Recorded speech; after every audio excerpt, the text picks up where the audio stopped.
Creo que podemos empezar por definir simbolismo asociado a una obra artística y en particular a una obra musical.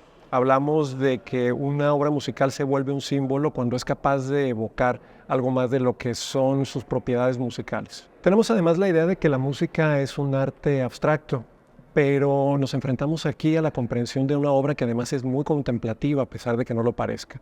Es un discurso muy complicado. Y eso hace que pueda llegar precisamente a ser un símbolo de muchas cosas. Y es muy importante darnos cuenta, primero, la parte del poema, la parte cantada, se vuelve un símbolo precisamente por lo inusual que es. También se vuelve un símbolo porque demuestra de alguna forma una ruptura para los procedimientos que había con el género. También se vuelve un símbolo por los propios datos biográficos de Beethoven, sabemos de sus condiciones de vida, y esto nos hace pensar que incluso la propia figura de su creador, de Ludwig van Beethoven, se ve de alguna manera remitida al simbolismo y a la vez lo nutre. Entonces tenemos a esa novena sinfonía como resultado de una serie de factores que tienen que ver con su originalidad, con su capacidad expresiva y con las propias condiciones del autor. Hablamos de asignaciones en una obra de arte cuando empieza, gracias a ese poder simbólico, a ser utilizada con otros fines. A veces legítimos, a veces lejanos, pero a cual más eficaces, y eso resulta muy interesante. Tenemos, por ejemplo, que en lo que se refiere a esta obra, resalta el poder dramático de la voz humana. Y desde allí empezamos a preguntarnos por qué alcanza ese valor simbólico que ha sido netamente universal. Bueno, primero que nada, porque la voz humana, en este caso, a pesar de estar presente únicamente en uno de los 4 movimientos, es capaz de competir con 3 movimientos muy pesados, con 3 movimientos de una grandísima capacidad expresiva y logra, a pesar de tener una presencia temporalmente menor, un balance a nivel emotivo, a nivel significacional, y eso resulta bastante interesante. La obra en conjunto es de muchísimo peso. Así que la manera en la que todo el interés empieza a volcar hacia el último movimiento nos dice también muchas cosas. Es muy pronto en su aparición cuando empieza a recibir ese sobrenombre de coral, lo cual evidentemente nos hace ver con toda claridad que lo que nos llama la atención es esa medida ampliamente inusual, pero es una medida a la vez natural, porque hablando de que la voz participa en esta sinfonía, parece ser la única solución que le queda al compositor tras 3 movimientos muy complejos, tras 3 movimientos en los que nos ha llevado a explorar contemplativamente muchísimas facetas de tipo filosófico, estético, artístico, por supuesto. Además, es una obra que logra este valor simbólico cuando claramente condensa todas las posibilidades que hasta entonces ha trabajado con maestría su autor, e incluso podríamos decir que es una obra que condensa todo lo que el clasicismo ha podido llegar a decir. De ahí es donde empieza a ganar este valor simbólico. La energía, además que tiene, es constante a través de los 4 movimientos. Tenemos apenas un par de momentos en los que podríamos decir que podemos respirar a un ritmo diferente, durante el tercer movimiento y durante el inicio del cuarto movimiento. Pero la energía se mantiene constante y es muy complejo tratar de explicar esto porque es una energía que no se debe al tempo, es decir, a la velocidad de los movimientos, ni a su tonalidad, ni a la densidad de la escritura orquestal. Se debe al manejo que va haciendo precisamente de las emociones. Y es muy complejo que se mantenga esto por diferentes perspectivas a lo largo de esos 4 movimientos. ¿A qué quiero llegar con esto? Que es muy interesante darnos cuenta de que es incluso también inusual que se haya llegado a aislar el cuarto movimiento de los demás, porque la obra es completa, sí, es muy extensa, sí, nos va diciendo muchas cosas en una narrativa muy compleja, pero de alguna forma el simbolismo del que estamos hablando y las asignaciones se le dan al cuarto movimiento, donde tenemos plenamente reconocible una melodía que es muy memorable, que es muy recordable y que además tiene un texto que ya de por sí tiene un gran impacto. ¿Cómo empieza esto a trascender las salas de concierto? Pues recibiendo una serie de asignaciones que son muy variadas y que son además muy importantes.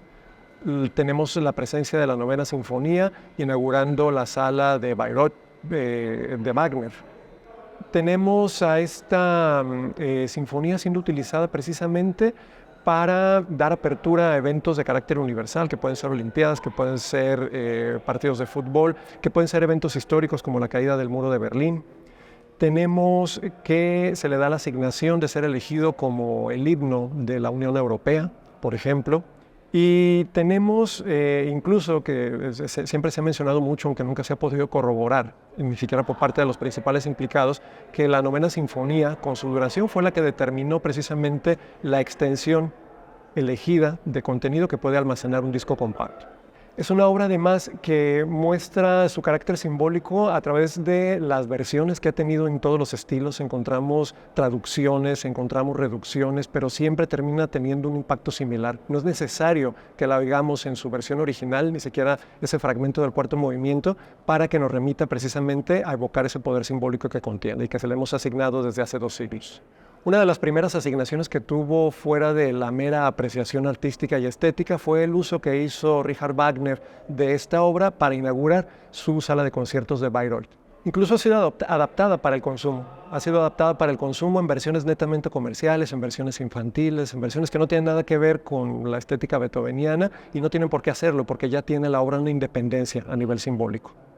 Las asignaciones que tiene esta obra tienen mucho que ver con que está compuesta en los albores de un siglo particularmente convulso. Un siglo que nos va a ir sorprendiendo con una serie de hechos, de enfrentamientos, de renovaciones, de historicismos y de muchas cuestiones que van a estar implicadas en ello, en su quehacer cultural, en ese quehacer primero europeo y luego completamente occidental por lo menos. Tenemos enfrentamientos entre diferentes modos de ver la vida, tenemos procesos de colonización, tenemos independencias, hay una gran cantidad de cosas que hubieran sido pensadas imposibles un poco tiempo antes. Es cierto que acabamos de pasar un evento completamente inusual como lo fue la Revolución Francesa, pero de hecho todavía en este momento nos encontramos recibiendo los impactos directos de un evento sociocultural como ese y toda la parte que deviene de ello de alguna manera nutre ese contexto en el que esta sinfonía va a aparecer. Además está compuesta justo al inicio de las disputas nacionalistas que después se van a ver exacerbadas con el surgimiento de los movimientos románticos. Pero con todo esto, que debería de darle una restricción muy concisa a su significado y a la manera en la que la apreciamos, es una obra que primero por su calidad y luego por las asignaciones que empieza a recibir, escapa a todos esos juicios circunstanciales, escapa al entorno en el que es producida y al significado inicial que pueda haber llegado a tener. Es de alguna manera ayudada a lograr una trascendencia que va a llegar a niveles insospechados. Es una obra que ha logrado la trascendencia que tiene porque se ha podido hacer que se centre la atención precisamente en el tratamiento que tiene y que da lugar a lograr una de las más dignas representaciones de los anhelos humanos más universales. Pensar en la fuerza extramusical de esta obra es muy interesante, porque en todo momento está ligado plenamente a sus características musicales, aunque las sobrepasa.